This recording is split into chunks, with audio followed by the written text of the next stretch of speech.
With no further ado, Tony Lloyd is the host of the podcast Social Entrepreneur, where he interviews change makers about their impact on the world. Please welcome to the stage Tony Lloyd, ladies and gentlemen.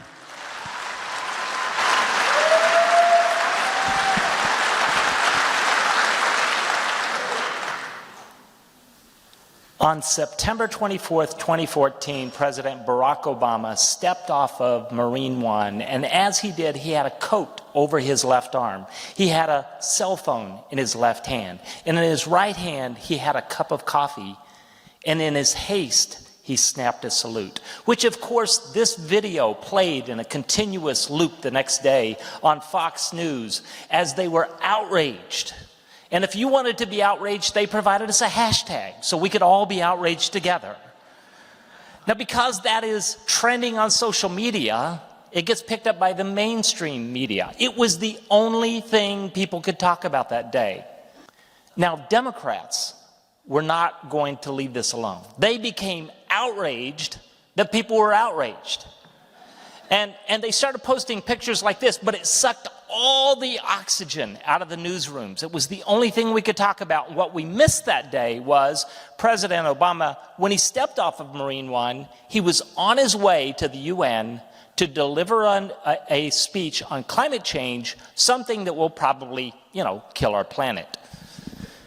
And so that day it started me thinking, maybe the problem isn't Republicans or Democrats or social media or mainstream media. Maybe, just maybe, the problem is outrage. Now, I'm not saying we shouldn't be outraged. In fact, it's enough to make Mr. Rogers turn into Lewis Black.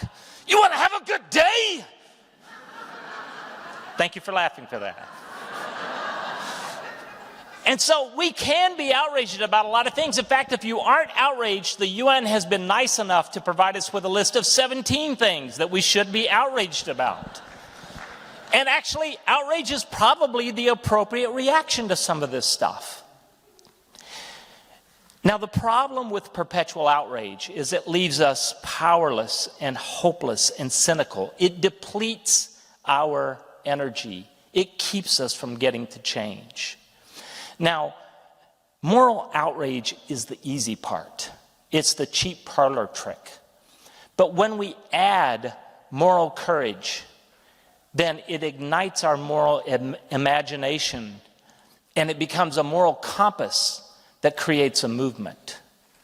And you don't have to be some kind of superstar, rock star to do this. In fact, any one of us, you and I, everyday people, we can do this. All we have to do is be a little bit brave. What I'm asking is, let's tell the whole story.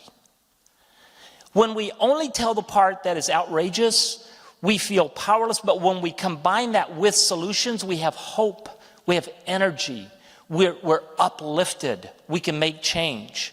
So for example, when you see headlines like this, that African American women are 2 times more likely to die of heart disease, that their life expectancy is 3.8 years shorter than white women, that is outrageous.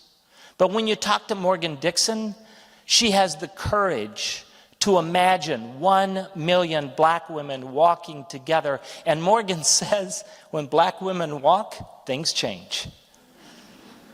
Or you might think about this headline you might have seen recently. There are 20% unemployment among youth in Peru. 70% of them are women. That means there are 2 million women in Peru that are trapped in poverty.